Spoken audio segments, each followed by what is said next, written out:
Mukunda jewellery తీసుకొచ్చింది long హారాల పండుగ. ఫ్లాట్ 9.99% వెయ్యితో పాటు జీరో మేకింగ్ ఛార్జెస్. ఈ ఆఫర్ ఏప్రిల్ 25 నుండి మే 3 వరకు మాత్రమే. ఆంధ్రప్రదేశ్లో పెట్రోల్ కొరతకు కారణం ఏంటి? ఆంధ్రప్రదేశ్లో ఇంధన కొరత సెగలు రాజుకుంటూ ఉన్నాయి. రాష్ట్ర వ్యాప్తంగా డీజిల్ పెట్రోల్ కోసం వాహనదారులు బంకుల దగ్గర బారులు తీరుతున్నారు. ఒక్కసారిగా డీజిల్ కొరత తలెత్తడంతో అటు సామాన్య జనం ఇటు రైతులు తీవ్ర ఇబ్బందులు పడుతున్నారు.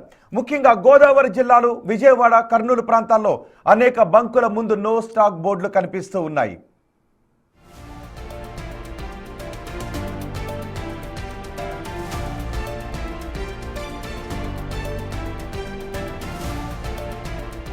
అంతర్జాతీయంగా ఇరాన్, అమెరికా మధ్య యుద్ధ మేఘాలు కమ్ముకోవచ్చు అనే వార్తలతో ప్రజల్లో నెలకొన్న భయమే దీనికి ప్రధాన కారణమని తెలుస్తోంది.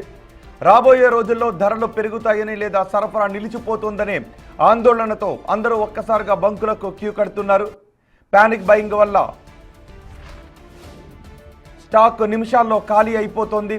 మరోవైపు రిటైల్ ధరల కంటే వాణిజ్య ధరలు పెరగడంతో బల్క్ యూజర్లు కూడా సాధారణ బంకులపైనే ఆధారపడడం సమస్యను మరింత తీవ్రతరం చేసిందని చెబుతున్నారు. ఈ సమస్యపై ముఖ్యమంత్రి చంద్రబాబు ఇప్పటికే అత్యవసర సమీక్ష నిర్వహించారు. ఇంధన సరఫరాలో ఆయిల్ కంపెనీలు అనుసరిస్తున్న మొండి వైఖరిపై తీవ్ర స్థాయిలో విరుచుకుపడ్డారు.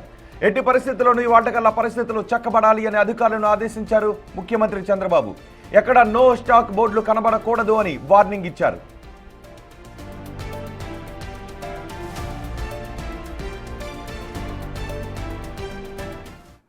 మరోవైపు రాష్ట్రంలో ఇప్పుడు వరి కోతల సమయం.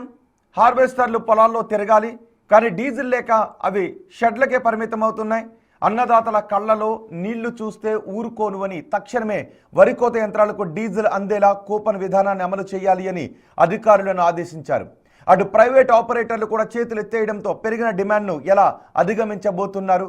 ఆయిల్ కంపెనీలు సీఎం హెచ్చరికలకు దిగి వస్తాయా అనేదే ఇప్పుడు చర్చనీయాంశంగా మారింది.